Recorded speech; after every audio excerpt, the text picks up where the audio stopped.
Joining us in the studio to talk about this tragic accident is Assistant Chief Scott Graham from the Montgomery County Fire Rescue Service. Chief, I know you were out there the night of this incident. What can you tell us about what happened, and what do we need to know about the ice floating on area ponds?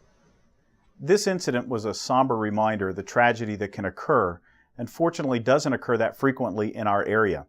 When we've had a long streak of cold weather, when bodies of water such as these storm catchment ponds begin to freeze over, it's kind of an enticement for young people and kids and people walking around to perhaps play on the ice.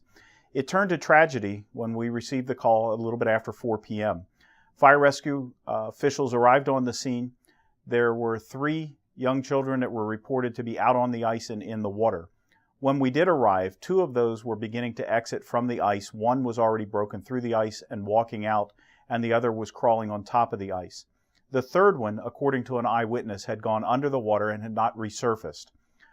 Members of our technical rescue team, along with other fire rescue members, entered the water with protective equipment and began the search for the third child.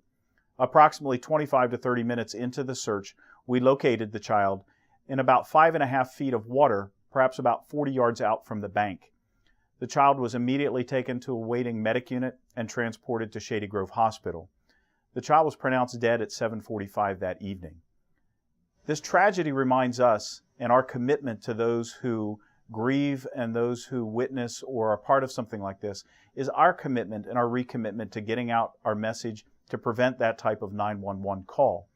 With a drowning of any type with this ice rescue, we're midway through our winter.